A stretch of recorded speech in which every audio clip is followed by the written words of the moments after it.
Good afternoon, one and all. Myself, Dr. Pradnya Rokde, Associate Professor, Prashnashari Department. Welcome all honorable dignitaries, delegates, teachers, and all students. लोकनेते Rajaram Bapu Patil Ayurved medical college hospital PG Institute and Research Center Islampur arranges guest lecture on basic financial education for beginners. On behalf of Training and Placement Cell and Capability Enhancement Scheme of our institute, I heartily welcome today's distinguished speaker, Mr. Yogesh Kadam sir. I also welcome our today's in-charge dean, Dr. Ranjit Mohite sir, PG Director, Dr. Pramod Kanap sir, PhD Director, Dr. Hauserao Patil sir, Hospital In-charge, Dr. Vishal Patil sir, Director of Prakash Shikshan Mandal, Mr. Sandeep Yadav sir. I also welcome all students and teachers joined to us. Now, I request Dr. Ranjit Mohite sir, in-charge dean of Loknete Rajaram Bapu Patil Ayurved Medical College Hospital, PG Institute and Research Center Islampur, Professor of Rachna Sharir, to address all the respected dignitaries and students. Please, sir. नमस्कार. सर्वप्रथम सर्वांचं या कार्यक्रमासाठी स्वागत करतो. आपल्या महाविद्यालयाच्या IQSC cell, training and placement cell यांनी आयोजित केलेल्या आजच्या online lecture basic financial education for beginners या ऑनलाईन लेक्चर्स आज आयोजित केलेला आहे. आमचे लोकनेते Rajaram Bapu Patil Ayurvedic medical college hospital post graduate institute and research centre हे इस्लामपूर येथील प्रकाश शिक्षण मंडळ इस्लामपूर यांच्या मार्गदर्शनाखाली 2002 पासून आपण कार्यरत आहोत. आमच्या प्रकाश शिक्षण मंडळ इस्लामपूर या संस्थेचे संस्थापक माननीय श्री निशिकांत भोसले पाटील दादा यांचे मार्गदर्शनानुसार, तसेच संस्थेचे चेअरमन माननीय श्री संजय जाधव सर, सेक्रेटरी माननीय श्री नितीन भोसले पाटील, संस्थेचे सर्व संचालक, त्याचबरोबर आमचे महाविद्यालयाचे आदरणीय प्राचार्य डॉक्टर वीरेंद्र मिनकिरे सर, महाविद्यालयाचे आमची core committee, PG director doctor Pramod Kanap sir, PhD director doctor Hauserao Patil sir, hospital incharge doctor Vishal Patil sir, आमचे संस्थेचे संचालक आणि संस्था प्रतिनिधी माननीय श्री संदीप यादव सर यांच्या एकत्रित विचारानं आपलं महाविद्यालय कार्यरत असते. आजचा IQSC आणि ट्रेनिंग प्लेसमेंट सेल जी आपल्या महाविद्यालयाची आहे यांनी आजचा basic financial education for beginners हा जो कार्यक्रम आयोजित केलेला आहे, या कार्यक्रमाला आपल्याला मार्गदर्शन करण्यासाठी अध्यापकांना मार्गदर्शन केलं तर विद्यार्थ्यांना मार्गदर्शन करण्यासाठी उपस्थित माननीय श्री योगेश कदम सर यांचं मी आमचे प्रकाश शिक्षण मंडळ तसंच आमचे महाविद्यालय लोकनेते राजाराम बापू पाटील आयुर्वेदिक मेडिकल कॉलेज या सर्वांतर्फे हार्दिक स्वागत करतो, मनपूर्वक स्वागत करतो. तसेच या लेक्चरसाठी उपस्थित सर्व अध्यापक, सर्व विद्यार्थी यांचंही स्वागत करतो. तर या आजच्या या लेक्चरमध्ये अध्यापकांबरोबरच विद्यार्थ्यांनाही जे बेसिक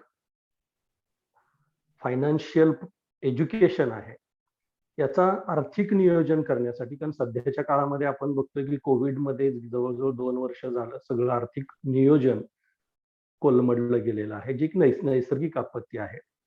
आणि निश्चितच अशा पद्धतीच्या कार्यक्रमामधून, अशा पद्धतीच्या लेक्चर्स मधून अध्यापक असतील, अध्यापकेतर कर्मचारी असतील व विद्यार्थी यांना आर्थिक नियोजनासाठी या ऑनलाईन लेक्चरचं निश्चित उपयोग होईल याची मी खात्री देतो. पुन्हा एकदा माननीय श्री योगेश कदम सर यांचं आमच्या प्रकाश परिवारातर्फे हार्दिक स्वागत करतो आणि ऑर्गनायझिंग कमिटीनं हा कार्यक्रम पुढे सुरू करावा अशी त्यांना विनंती करतो. धन्यवाद.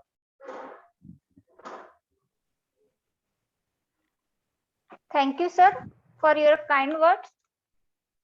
Now, Let's head on towards the today's lecture on basic financial education for beginners. Let me introduce today's distinguished speaker, Mr. Yogesh Kadam sir. Sir is commerce graduate from Shivaji University, Kolhapur. He is MBA Finance from IMED Institute, Pune. Certified Financial Planner from FBSB Board, NISM certification. He has 3 years work experience in investment banking sector and 7.5 years in personal planning industry. He has educated more than 130 families in personal finance. He has conducted more than 40 seminars, webinars on financial planning and investor awareness. Now, he is working in Western Maharashtra, mostly in Satara, Sangli, Kolhapur, Pune district. With this brief introduction, I request Mr. Yogesh Kadam sir to proceed and give us on the lecture today's topic, financial education for the beginners. Please, sir. Okay ma'am, thank you Pragya madam, चांगल्या पद्धतीने introduction दिल्याबद्दल. Thank you तर sir. आणि पाठीमागं तुमच्या प्राचार्य सरांनी सांगितल्या पद्धतीनं आज कोविडमध्ये काय गरज आहे लोकांना आर्थिक साक्षरतेची किंवा कोणत्या गोष्टी केल्यामुळे लोक या अडचणीतून बाहेर पडू शकतात, तर त्यांचेही मी आभार मानतो की एक ब्रीफ डिस्कशन किंवा एक इंट्रोडक्शन त्यांच्या थ्रू तुम्हा सर्वांना लाभली. तर मी आता विद्यार्थ्यांसाठी म्हणून हे सेशन ऍक्च्युली स्पेशली डिझाईन केलेलं आहे आणि विच इज मोर इंटरेस्टिंग, कारण पाठीमागचा सेशन सारखाच हाही सेशन फार इंटरेस्टिंग राहणार आहे सगळ्यांसाठी. तर मी मला मॅडम स्क्रीन शेअर करण्यासाठी थोडंसं तुम्ही डिसेबल केलेलं आहे, थोडंसं स्क्रीन शेअर मी करू शकत नाहीये. Sir, you can start now. Okay, sir. Okay, no problem. Yes. Got it, sir.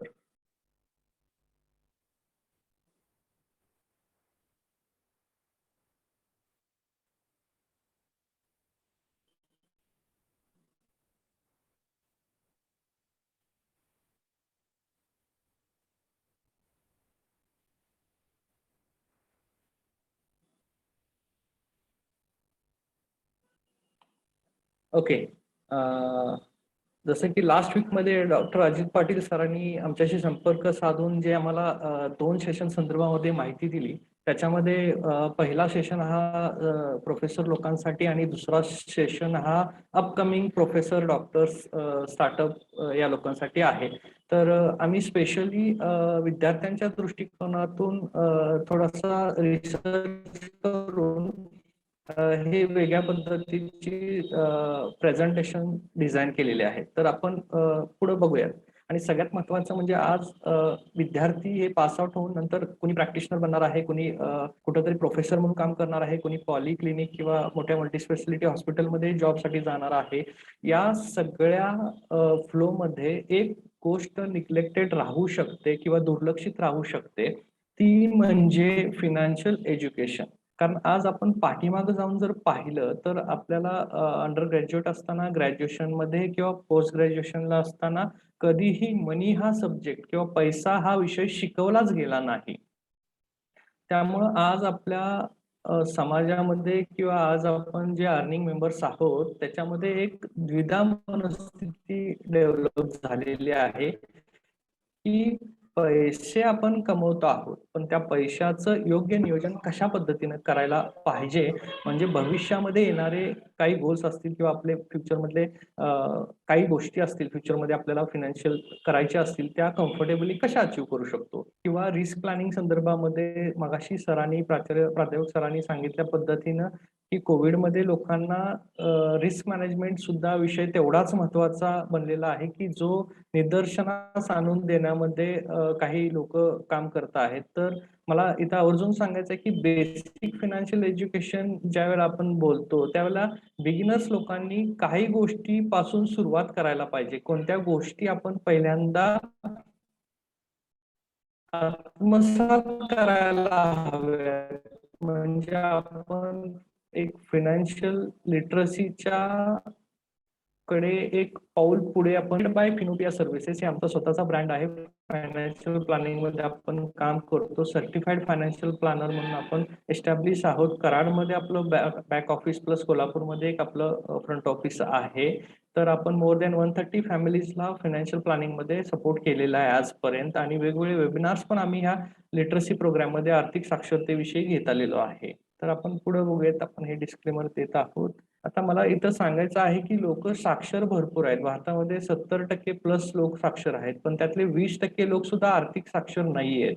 तर याच्यामध्ये मला असं आवर्जून सांगायचं आहे की आपण साक्षर असलो म्हणजे आर्थिक साक्षर आहोत असा जो समज आहे तो पहिल्यांदा आपल्याला काढून टाकावा लागेल या ठिकाणी. तर आजचा आपला वेबिनारचा किंवा आजच्या ज्या आपल्या या सामाजिक उपक्रमाचा एक विजन म्हणून आम्ही एक सांगू इच्छितो इकडे की क्रिएटिंग वेल्दी इन्व्हेस्टर, म्हणजे वेल्दी इन्व्हेस्टर क्रिएट करणं, हॅपी फॅमिलीज क्रिएट करणं फायनान्शियल लिटरसीच्या अंडर, हे आमचं विजन आहे याच्या मागचं. ओके, आता विद्यार्थी सगळे आलेले आहेत, तर मी एकदम बेसिक पासून सुरू करत आहे याच्यामध्ये की financial planning is equal to planning for future financial needs. आज आपल्याला पुण्याला, मुंबईला, बँगलोरला कुठं जायचं असेल तर आपण काय करतो, कधी निघायचं आहे, कशानं निघायचं आहे, व्हेकल कोणते असणार आहे, ड्रायव्हर्स कसा असणार आहे, मार्ग कोणता असणार आहे, वाया कुठल्या मार्गे आपण जाणार आहोत हे सगळं निश्चित करतो. पण आज आपल्या फायनान्शियल लाईफ मध्ये सुद्धा फ्युचरमध्ये काय एपिसोड्स येणार असतात. फॉर एक्झाम्पल किड्स एज्युकेशन असेल, बिझनेस इन्व्हेस्टमेंट्स असतील, कार अपग्रेडेशन असेल, रिटायरमेंट संदर्भामध्ये असेल, आपल्याला वेकेशन्स असतील, काही लोकांना फिलॉन्थ्रॉपी करायची असते याच्या संदर्भात असेल. हे सगळे एपिसोड संदर्भामध्ये आपण कधी मॅनेजमेंट किंवा प्लॅनिंग करतो का? आपण जसं प्रवासाला निघायच्या आधी प्लॅनिंग करतो की कुठं जायचंय, कधी पोहोचायचंय, किती वेळा निघायचंय, विथ ड्रायव्हर जायचंय का आपण सेल्फ ड्राईव्ह करत जायचंय, ह्या सगळ्या गोष्टीचं आपण ज्या पद्धतीने नियोजन करतो, अगदी त्याच पद्धतीने आपण फायनान्शियल आपल्या सगळ्या उद्दिष्टांचं नियोजन करतो का? आपले फायनान्शियल गोल्स कुठले कुठले आहेत आणि ते कधी येणार याच्या संदर्भात आपण कधी विचार करतो का? तर ह्याचं मोस्ट ऑफ द आन्सर असं असतं की नाही. ज्या गोष्टी आपल्या समोर येतील त्या गोष्टी आपण करत राहतो. तर आपल्याला फायनान्शियल प्लॅनिंगचा उद्देश लक्षात ठेवला पाहिजे की फ्युचरमध्ये येणारे आपले फायनान्शियल नीड्स आहेत त्याचं प्लॅनिंग करणे म्हणजे फायनान्शियल प्लॅनिंग येतं. ओके, आता हे वाय फायनान्शियल प्लॅनिंग याचा मी थोडक्यात तुम्हाला सांगतो. आपली सुरुवात कुठून होते, आपण ज्यावेळी एज्युकेशन कम्प्लीट करतो त्यावेळेला आपल्याला अर्निंगला आपलं स्टार्ट होतं. मग आयदर आपण जॉब करू शकतो किंवा बिझनेस करतो. तर याच्यामध्ये आपल्याला जॉबमध्ये आपण महिनाभर ज्या पद्धतीने आपण डिलिव्हरी देतो, सर्व्हिसेस देतो जॉबमध्ये, त्या पद्धतीने आपलं अर्निंग मंथ एंडला होत असतं. तसंच बिझनेसमॅन लोकांचं ज्या पद्धतीने बिझनेस रन होत जातो त्या पद्धतीने त्यांचे इन्कम ठरलेले असतात. तर अर्निंगवर आपला फार फोकस असतो. प्रत्येक व्यक्ती आज धडपडत आहे की मॅक्सिमम पैसे गोळा करण्यासाठी, मॅक्सिमम अर्निंगसाठी, मोर मनी कलेक्ट करायचा, लोकांना कमवायचं आहे, मोठं व्हायचं आहे ऍक्च्युली. पण त्याचबरोबर काय हॅबिट्स आहेत की त्या आपल्याला पण बघायला लागतील. त्याच्यामध्ये सगळ्यात महत्वाची हॅबिट म्हणजे स्पेंडिंग.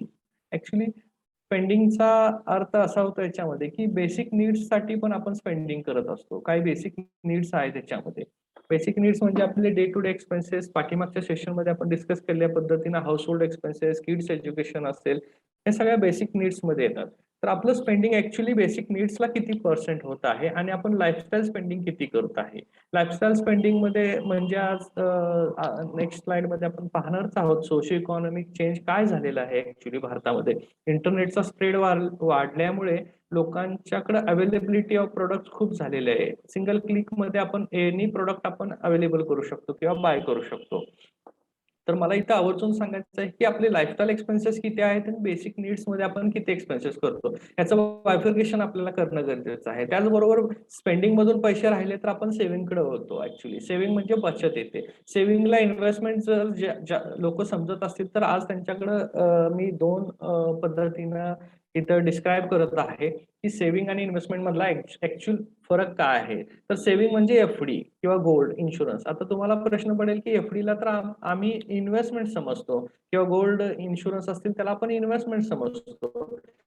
तर आपण इन्व्हेस्टमेंट कुठल्या गोष्टीसाठी, कुठल्या प्रोडक्टला समजलं पाहिजे, तर त्या प्रोडक्ट होऊन आपण इन्फ्लेशन बीट केलं पाहिजे किंवा महागाईला बीट करून आपल्याला एक्स्ट्रा रिटर्न जिथं मिळतो त्या प्रोडक्टला इन्व्हेस्टमेंट प्रोडक्ट म्हणता येतात. तर एफडी मध्ये काय होतं, आपण जर महागाईचा विचार केला तर आपल्याकडे सीपीआय म्हणजे कंझ्युमर प्राइस इंडेक्स नुसार महागाई साधारणतः 6-7.5% आहे भारतामध्ये. आणि आज एफडीचा नॅशनलाइज बँकाचा जरी व्याजदर पाहिला तरी सुद्धा आपल्याला 6-6.5% व्याजदर आपल्याला पाहायला मिळतो. तर आपण काय करतो, जेवढी एफडीचा रेट आहे तेवढी महागाई आहे, त्यामुळे आपल्या हातामध्ये ऍक्च्युली काहीच पडत नाहीये. फॉर एक्झाम्पल एखाद्या व्यक्तीने 8% एफडी केली बँकेमध्ये आणि पुढच्या वर्षी 100 रुपयाचे 108 रुपये मिळतील त्यांना. पण महागाई जर तुमची 8% असेल तर पुढच्या वर्षी ते 8 रुपये जो इंटरेस्ट तुम्हाला मिळालेला आहे तो एफडीच्या व्याजामध्ये खाऊन जाईल ऍक्च्युली. त्यामुळे तुमच्या हातामध्ये ऍक्च्युअल मुद्दल पडेल. त्यामुळे याला आपण काय म्हणतो, इरोजन ऑफ वेल्थचं अवमूल्यन होतं ऍक्च्युली. आज भारतामध्ये सगळ्यात जास्त पोर्शन आहे एफडी मध्ये, पण एफडी ही ऍक्च्युली इन्व्हेस्टमेंट किंवा अप्रिशिएशनचं साधन नसून ते फक्त प्रोटेक्शनचं साधन आहे. तुमची वेल्थ प्रोटेक्ट करते. त्याच्यानंतर गोल्ड मध्ये सुद्धा आपण लास्ट 2 इयर्स मध्ये रिटर्न पाहतोय. अदरवाईज ओव्हरऑल ऍव्हरेज रिटर्न पाहिले गोल्डचे तर इन्फ्लेशनच्या आसपासच आहेत. इन्शुरन्स मध्ये इन्व्हेस्टमेंट होऊ शकत नाही. इन्शुरन्स हा प्युअर रिस्कचा टूल आहे. रिस्क प्लॅनिंग होऊ शकतं त्याच्यामध्ये, पण इन्व्हेस्टमेंट होऊ शकत नाही. त्याचबरोबर इन्व्हेस्टमेंटमध्ये आपण इन्व्हेस्टमेंट म्हणजे कुठं होऊ शकते आपली इन्व्हेस्टमेंट. आपण आज भारतामध्ये बघितलंय रिअल इस्टेटचं मार्केट 2013-14 पर्यंत एकदम बूम मध्ये होतं. रिअल इस्टेटमध्ये लोकांनी दुप्पट, तिप्पट, चौपट रक्कम सुद्धा केलेली आहे. पण ऍक्च्युली लॉंग टर्मला पाहिलं तर रिअल इस्टेटचा सुद्धा ऍव्हरेज रिटर्न झालेला आहे आजकाल. आणि इन्व्हेस्टिंग बद्दल इक्विटीमध्ये आपण ज्यावेळेला इन्व्हेस्ट करतो तर वेगवेगळ्या बिझनेसेसमध्ये आपण पैसे लावत असतो. आज काय झाले, लॉकडाऊन मध्ये मी कालच एक सर्व्हे वाचला ऍक्च्युली 25 लाख लोकांनी नवीन डीमॅट अकाउंट ओपन केले. तर आम्हाला असा प्रश्न पडतोय की विदाऊट नॉलेज तुम्ही इन्व्हेस्टिंग करूच कसं शकता, विदाऊट नॉलेज तुम्ही इक्विटीमध्ये. कारण काय झालंय, लास्ट इयर पासून आतापर्यंत फ्लिपमध्ये रिटर्न्स मिळालेत लोकांना. शेअर मार्केटचा जर तुम्ही अभ्यास केला तर तुमच्या लक्षात येईल की लास्ट इयरला जे शेअर मार्केट होतं त्याच्या अगदी दुप्पट शेअर मार्केट मार्च एंडला जे लास्ट इयरला होतं त्याच्या अगदी दुप्पट शेअर मार्केट आता झालेलं आहे. त्यामुळे प्रत्येक व्यक्तीला असं वाटतंय की आपला मेनलाईन करिअर सोर्स सोडून आपण इक्विटी मार्केटमधून पैसे कमवूयात आणि आपले सगळे गोल्स कम्प्लीट करूयात. तर ते तसं होणार नाहीये. तुम्ही मेनलाईन करिअर सोर्स, करिअर इन्कम तुमचा चालूच राहिला पाहिजे आणि तुम्ही इक्विटीमध्ये सगळं नॉलेज घेतल्यानंतरच तुम्ही एंट्री करू शकता. अदरवाईज तुम्ही पॅसिव्ह फंड मॅनेजमेंटकडे जाऊ शकता. साधारणतः इन्व्हेस्टिंग मध्ये रिअल इस्टेट आणि इक्विटी असे 2 प्रकार येतात. ओके, आता हे थोडी इंटरेस्टिंग स्लाइड बनवलेली आहे. याच्यामध्ये सोशिओ इकॉनॉमिक चेंज काय झाला ऍक्च्युली अख्ख्या जगामध्येच. तर आपण पाहतोय की अमेझॉन, फ्लिपकार्ट, मिंत्रा, स्नॅपडील किंवा पेटीएम मॉल्स वगैरे ह्या जे ई कॉमर्स वेबसाईट आहेत त्याच्यामुळे काय झाले, इझी अवेलेबिलिटी ऑफ प्रोडक्ट झालेले आहे. आज खेडोपाड्यामध्ये पाहिलं तरी सिंगल क्लिक मध्ये any kind of product deliver होतोय. त्यामुळे लोकांचं काय झालंय, अननेसेसरी एक्सपेन्सेसवर जास्त भर जायला लागलाय. याच्यामध्ये काय होतं, गरज नसणाऱ्या वस्तू आपण बऱ्यापैकी विकत घेत आहोत आजकाल. आज साधा आपण मॉलला जरी गेलो तरी आपण जे बास्केट भरून आणतो त्याच्यामध्ये कमीत कमी 20% अशा वस्तू असतात. आपल्याला एक स्टिम्युलेशन क्रिएट होतं की ती गोष्ट आपल्याकडे हवी आहे. आणि आज कसं झालंय, इंटरनेट च्या ह्याच्यामुळे ऍडव्हर्टायझिंगचं बंबार्डिंग खूप सारं चालू आहे आपल्याकडे. ऍडव्हर्टायझिंगमुळे एवढं हवी झालोय आपण ऍडव्हर्टायझिंगला की प्रत्येक गोष्ट आपल्याला हवी वाटते. मग त्याच्या पाठीमागे आपण आपलं फिनान्शियल प्रोफाईल कधीही चेक करत नाही की ही गोष्ट आपल्याला परवडणार आहे का, ही गोष्ट आपण घेऊ शकतो का. आज यंग जनरेशन मध्ये तरी ई कॉमर्स वेबसाईट मुळे खूप सारे म्हणजे हर्डल्स यायला लागलेत ऍक्च्युली. म्हणजे लोकांना पॉकेट मनी सुद्धा पुरत नाहीये. आजकाल लोकांना एज्युकेशनल फीज पेक्षा जास्त तुम्ही ई कॉमर्स वेबसाईटचा यूज करत आहात आणि त्यामुळे फार अडचणी भविष्य काळात येऊ शकतात. ओके, सोशो इकॉनॉमिक चेंज मध्ये 2001 साली जर आपण पाहिलं तर आपले काय गोल्स होते मेजर, की रोटी, कपडा, मकान. आणि आज 2021 मध्ये आपण बोलतो आहोत तर आज आपल्याला डॉमिनोज की रोटी पाहिजे, अलेन्सोली का कपडा पाहिजे, हाई सोसायटी मकान पाहिजे. म्हणजे प्रत्येक गोष्टीमध्ये आपले चेंजेस झालेत. हे 20 वर्षांमध्ये चेंजेस आहेत. मग ह्या सगळ्या गोष्टीमुळे काय होतंय, आपल्या वॉलेटला कुठंतरी बारीक होल्स क्रिएट होत आहेत आणि आपण with credit card, with debit card, personal loans ह्या सगळ्या ट्रॅपमध्ये सापडतोय. आणि हा डेटचा ट्रॅप आहे. बऱ्यापैकी लोक चैनी हे लोन काढून करत आहेत, क्रेडिट कार्डवर करत आहेत, वेगवेगळ्या बँक्सवर डिपेंडंट राहत आहेत, फिनान्स कंपन्यांवर डिपेंडंट राहत आहेत. उद्या आपल्याला इन्कम होणार आहे, मग आज आपण खर्च करूया, अशा आविर्भावात लोक राहत आहेत. पण हा जर तुम्ही तुमचा पॅटर्न ठेवला तर भविष्यामध्ये तुमचे येणाऱ्या गोल्ससाठी तुमच्याकडे पैसे राहणार नाहीत किंवा गरजेच्या वस्तू विकाव्या लागतील भविष्यामध्ये, आज जर गरज नसणाऱ्या गोष्टींसाठी तुम्ही खर्च केला तर.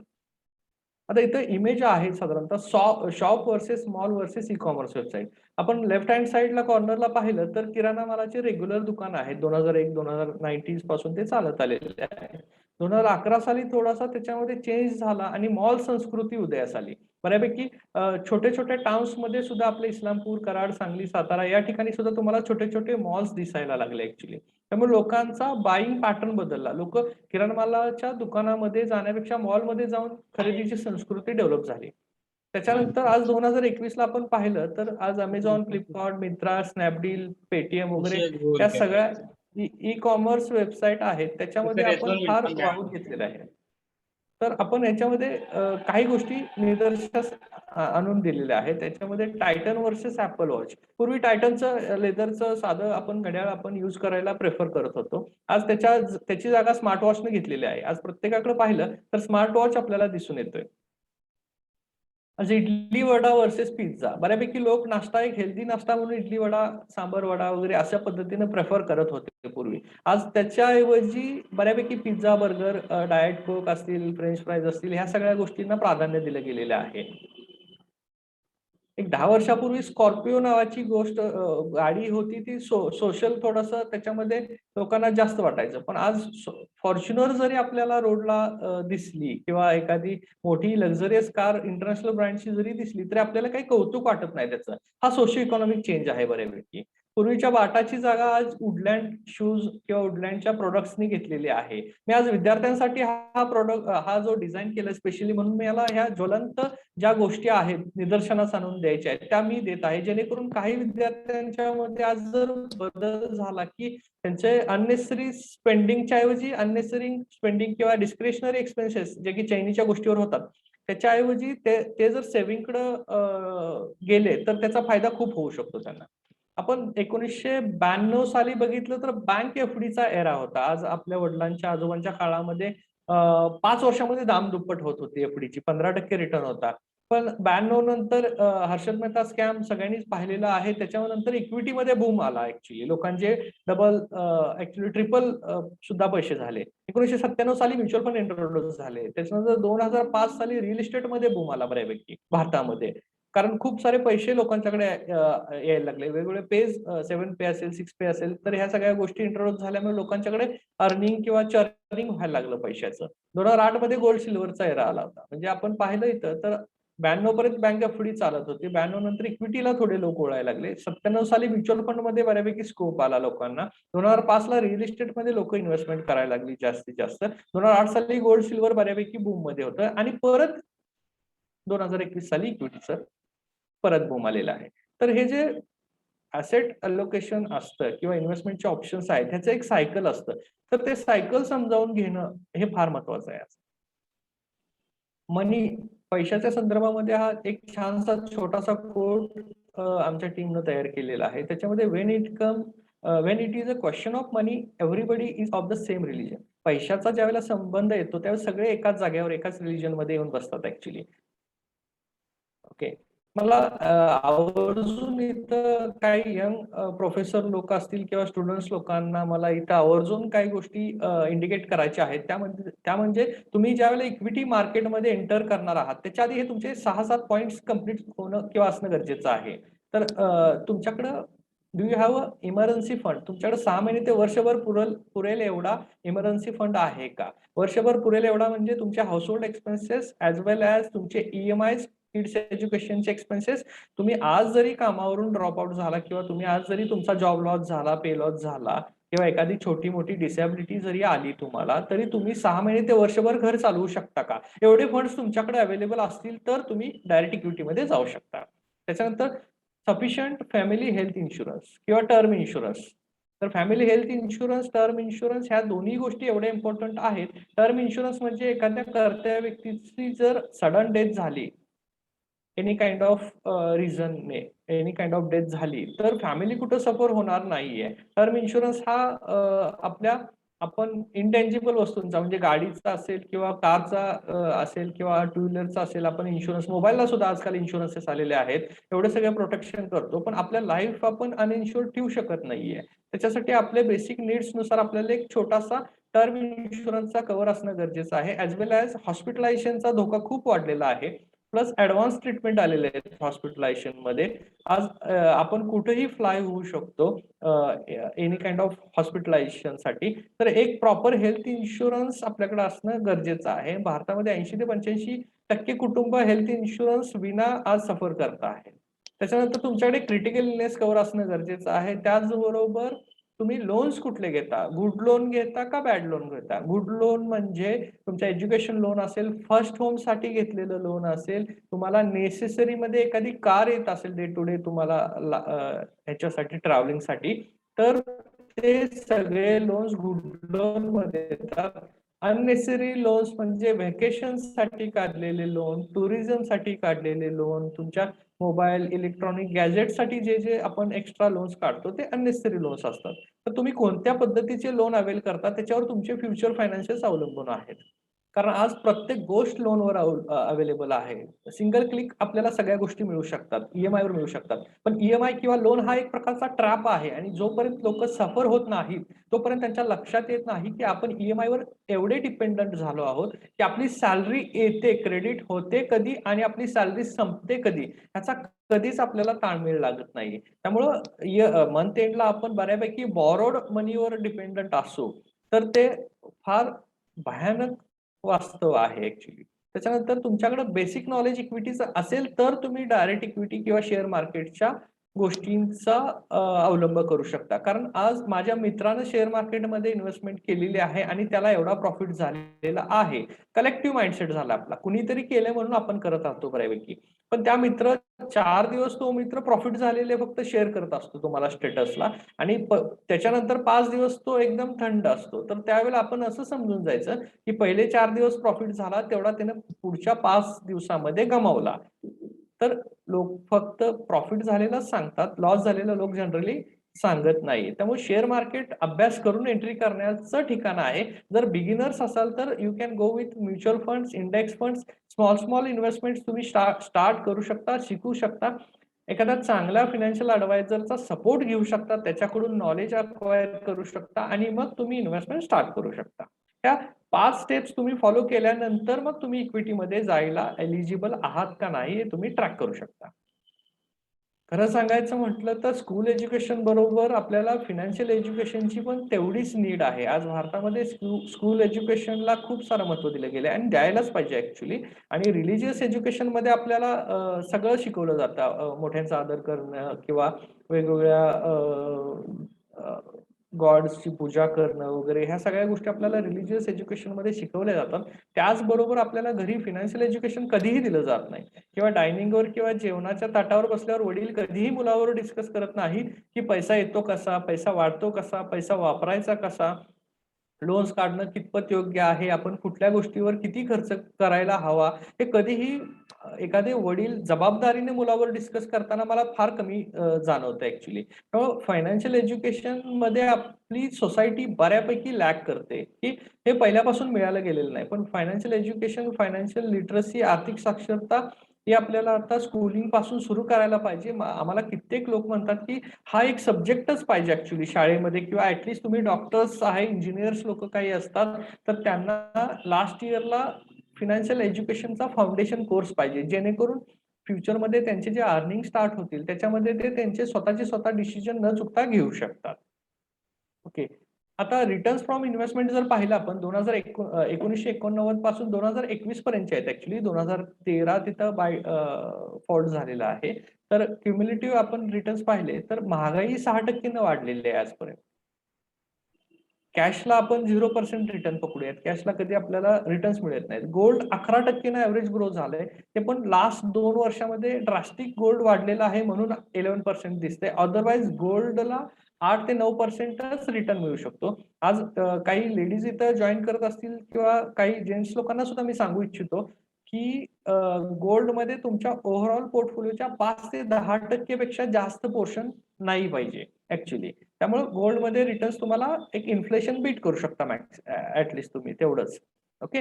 रिअल इस्टेटमध्ये आपल्याला वाटतं की माझी आजचा प्लॉट 10 वर्षांना डबल झाला, पण रिटर्न किती मिळाले हे कॅल्क्युलेट करता येत नाही बऱ्याच लोकांना. त्यामुळे रिअल इस्टेटमध्ये ऍव्हरेज रिटर्न पाहिले तर 9%च आहेत. रिअल इस्टेटचा मेन जर कन्सर्न पाहिला तर तो लोकेशन वाईज रेट बदलतात. There is nothing standardization. म्हणजे स्टँडर्डायझेशन हा प्रकार नाही किंवा कराडला जो रेट आहे तो सांगलीला असेल असं नाहीये. प्रत्येक ठिकाणानुसार रेट बदलतात आणि बायर आणि सेलरच्या डिमांडवर रिअल इस्टेटचे रेट्स ठरतात.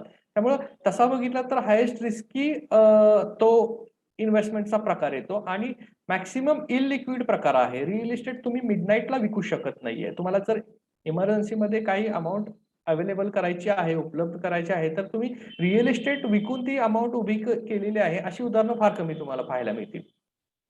तसंच सेव्हिंग बँक अकाउंटला 3.5% रिटर्न्स आहेत. त्यामुळे यू आर जस्ट प्रोटेक्टिंग नाही, इरोडिंग आवर वेल्थ ऍक्च्युली. 6% महागाईने तुमची सेव्हिंग अमाऊंट सेव्हिंगला पडून आहे 3.5% म्हणजे 2.5% तुम्ही इरोड करताय वेल्थ तुमची, अवमूल्यन करत आहात तुमच्या वेल्थचं. त्याचबरोबर फिक्स्ड डिपॉझिटला ऍक्च्युली 6-6.25% नॅशनलाइज बँकमध्ये आता रेट चालू आहे. त्या पद्धतीने आपण 8% मागील 2 वर्षाचा रेट पकडलेला आहे. पीपीएफला सुद्धा रेट कमी झालेले आहे बऱ्यापैकी. इन्शुरन्स पॉलिसीमध्ये 6% पेक्षा जास्त रिटर्न मिळू शकत नाही कारण त्यांचे चार्जेस शेड्यूल खूप सारं असतं, तर चार्जेस कमी होते त्याच्यामध्ये. इक्विटीचा 1989 पासून 2021 पर्यंत 18% रिटर्न पडलेला आहे. पण दॅट डझंट मीन की प्रत्येकाने इक्विटीमध्ये इनिशियल लेवलला स्टार्टिंग करायला पाहिजे. इक्विटीचा अभ्यास केला पाहिजे through mutual fund, index fund, passive funds असतील त्याच्या थ्रू अभ्यास करून आपण इक्विटीमध्ये एंट्री करायला पाहिजे. आता या पिक्चर मध्ये दिसतंय ते कोण बनेगा करोडपतीमध्ये पहिल्यांदा 5 करोड जिंकलेली व्यक्ती आहे Sushil Kumar.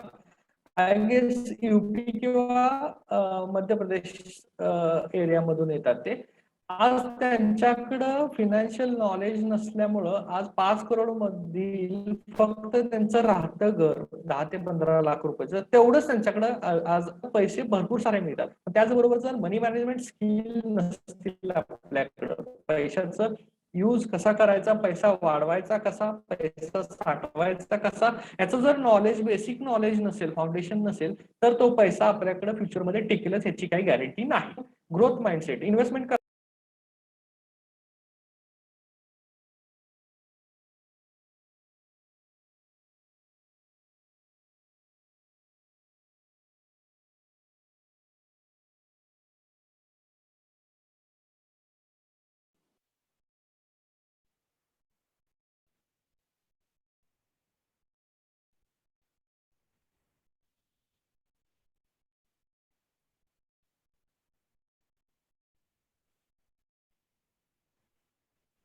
Okay, sorry, internet connectivity.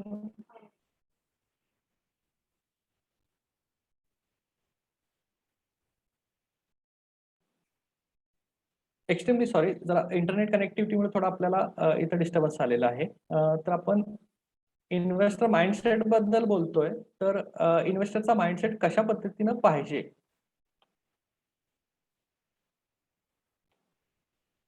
काही लोक हे ग्रोथ माइंडसेट नुसार इन्व्हेस्टमेंट करत असतात. म्हणजे लोकांना ग्रोथ एक्सपेक्ट असते प्रत्येक इन्व्हेस्टमेंटच्या प्रोडक्टमध्ये. काही लोक प्रोडक्टिव्ह माइंडसेटचे असतात, प्रोडक्टिव्ह माइंडसेटने इन्व्हेस्टमेंट करत असतात. त्याच्यापैकी काही लोक ही डिफेन्सिव्ह माइंडसेटचे असतात. आज आपण इक्विटी संदर्भात डिस्कशन करतोय, तर काही लोक म्हणतात की शेअर मार्केट म्हणजे सट्टा बाजार आहे किंवा म्युच्युअल फंडमध्ये पैसे बुडतातच. त्यांचा एक डिफेन्सिव्ह माइंडसेट असतो की माझी मुद्दल मला कमी नाही मिळाली पाहिजे, भले मी इंटरेस्ट रेट सरेंडर करू शकतो. काही लोक फिक्स माइंडसेटचे असतात. माझ्या वडिलांनी एफडी केलेली आहे, माझ्या आजोबांनी एफडी केलेली आहे, तर मी ही एफडीच करणार. ऍक्च्युली मी फिक्स डिपॉझिट शिवाय दुसरा कोणताही प्रोडक्ट अवेलेबल करणार नाही किंवा मी त्याच्यामध्ये इन्व्हेस्टमेंट करणार नाही. फिक्स माइंडसेटची लोक असतात. काही लोक कलेक्टिव्ह माइंडसेटचे असतात. माझ्या मित्रांनी, माझ्या पाहुण्यांनी हा डिसिजन घेतला म्हणून मी हा डिसिजन घेत आहे. तर कलेक्टिव्ह माइंडसेट पण तेवढाच धोकादायक असू शकतो. फिक्स माइंडसेट सुद्धा तेवढाच धोकादायक असू शकतो. डिफेन्सिव्ह माइंडसेट पण तेवढाच धोकादायक असू शकतो. तर याच ठिकाणी आपला रिच माइंडसेट झाला पाहिजे. आपण माइंडसेट आपला सायकोलॉजी टुवर्ड्स मनी आपली क्लिअर पाहिजे, की पैसा काम कसा करतो, पैसा वाढतो कसा, पैशानं पैसा उपलब्ध कसा होतो, मनी शुड अर्न मनी म्हणजे पैशानं पैसा कमावला कसा जातो, हा माइंडसेट आपला क्लिअर व्हायला पाहिजे.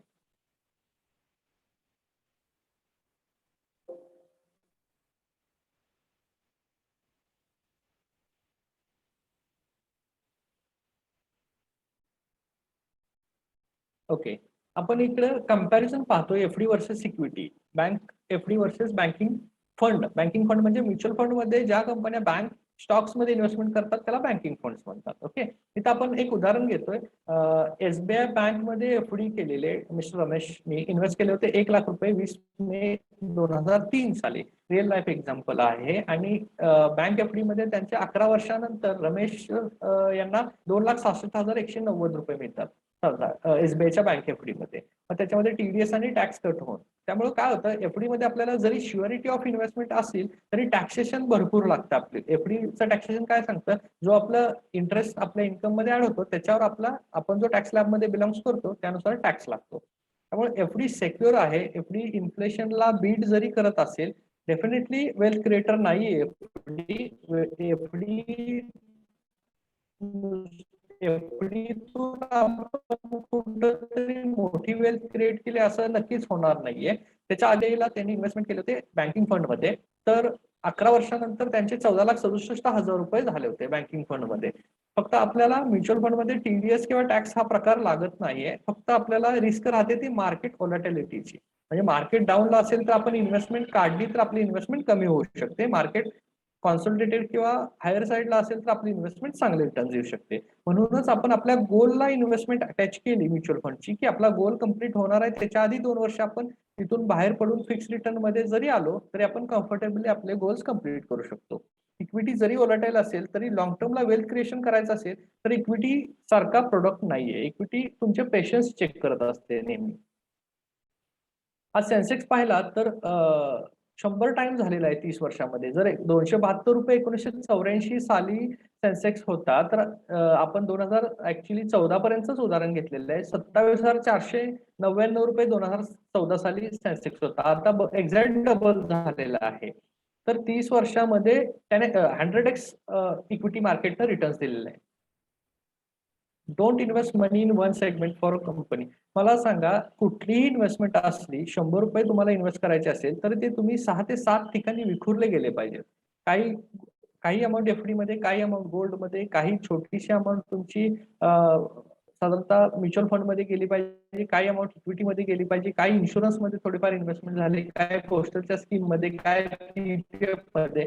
काय होतं, एक्स्ट्रा डायव्हर्सिफिकेशन असल्यामुळं आपल्याकडे रिस्क मिटिगेट होते. आपली जी एखाद्या पर्टिक्युलर प्रोडक्टला रिस्क असते ते मिटिगेट होते. जरी म्युच्युअल फंडने रिटर्न तुम्हाला कमी दिला तर एफडी मध्ये तुम्ही ते सस्टेन ठेवू शकता. किंवा बॅलन्स फंड म्हणून कॅटेगरी येते म्युच्युअल फंड मध्ये, तर त्याच्यामध्ये सुद्धा तुम्ही इन्व्हेस्टमेंट करू शकता, जेणेकरून डेट आणि इक्विटीचा पोर्शनचा तो बॅलन्स फंड फायदा घेत असतो. ऍक्च्युली मार्केट ज्यावेळेला व्होलॅटाईल असतं त्यावेळेला इक्विटीमध्ये जास्त पोर्शन इन्व्हेस्ट होतो, आणि मार्केट ज्यावेळेला अप असतं त्या इक्विटीतून बाहेर पडून तुम्ही डेटमध्ये इन्व्हेस्टमेंट करत असता. त्यामुळे एकाच बास्केटमध्ये सगळी अंडी ठेवता कामा नयेत. सगळ्यात महत्वाचा प्रकार म्हणजे आपण 3 गोष्टी पाहतो कुठली इन्व्हेस्टमेंट करताना. त्या इन्व्हेस्टमेंटला सिक्युरिटी किती आहे, त्या इन्व्हेस्टमेंटला लिक्विडिटी किती आहे, त्या इन्व्हेस्टमेंटला रिस्क किती आहे. तर लिक्विडिटी बद्दल बोलायचं म्हटलं तर रिअल इस्टेट असेल किंवा लँड असेल किंवा काही तुमच्याकडे बंगलो असतील काय होऊ शकत आहे. Real estate highly liquid asset आहे. त्यामुळे तुमचा पोर्टफोलिओ हा काही पर्सेंट म्हणजे लिक्विड असेट मध्ये पाहिजे, काही पर्सेंट मध्ये इलिक्विड असेट मध्ये पाहिजे, जेणेकरून तुम्हाला ज्या वेळेला पोर्टफोलिओ मधून पैसे काढायचे आहेत त्यावेळेला तुम्हाला इमिडिएट पैसे मिळू शकतात. Your investor I must be open. तुमचा इन्व्हेस्टमेंटचा जो आय आहे किंवा माइंडसेट आहे तो नेहमी ओपन पाहिजे.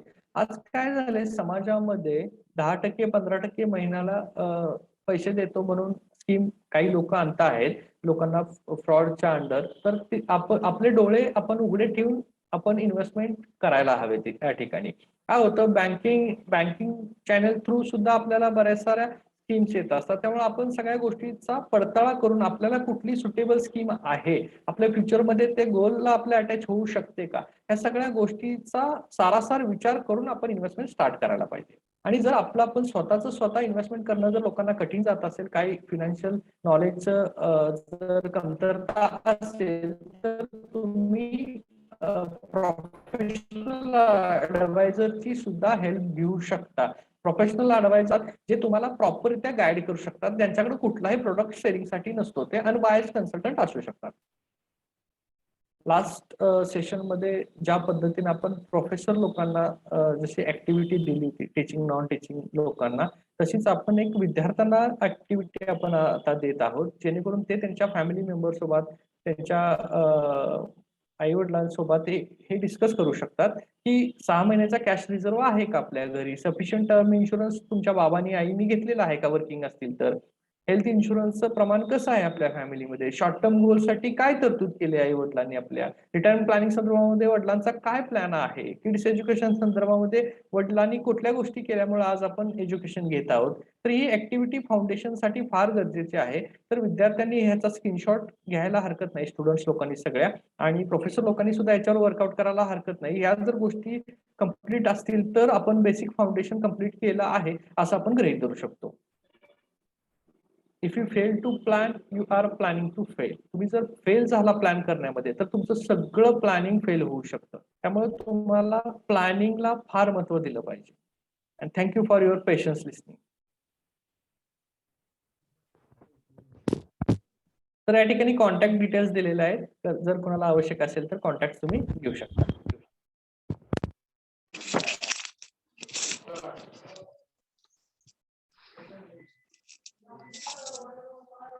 हो काय गडबड, काय आलो तू जरा काम जरा का.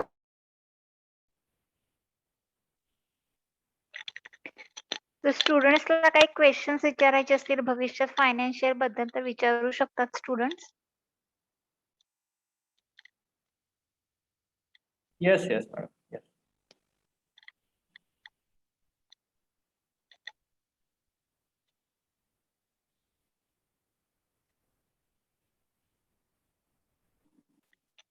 क्वेश्चन असतील तर चॅट बॉक्स मध्ये तुम्ही टाकू शकता.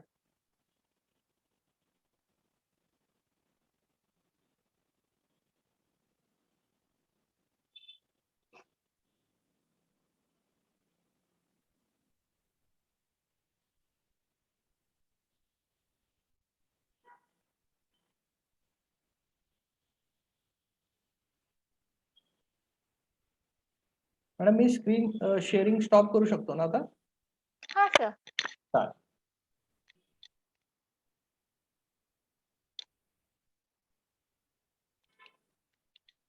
Thank you, sir, for your valuable guidance. Now I request Dr. Musharraf Sayyed, sir, Professor, Department of Kriya Sharit, conclude the session and express the vote of thanks. Please, sir. Thank you, madam. Thank you very much, sir, for your very informative, very deeply incited and very nice presented lecture, knowledge delivery regarding the financial literacy. Sir has focused why financial in planning is very much important regarding the students also and faculties also, how the socio-economic change has been happened into the world in previous some of the decades. What are the steps before entering the equity investment? Sir has also given very nice details regarding the returns which are expected from various investments and what should be our mindset as an investor. So these all the areas which sir has explored very nicely will be very much beneficial at both levels, students also and teachers also. Sir has very nicely presented the lecture, sir. So thank you once again, sir. Thank you very much, sir. Sir. And it was actually very much wonderful session regarding financial literacy. I also thank all the dignitaries and institutes which are institutional representatives which are involved into the session.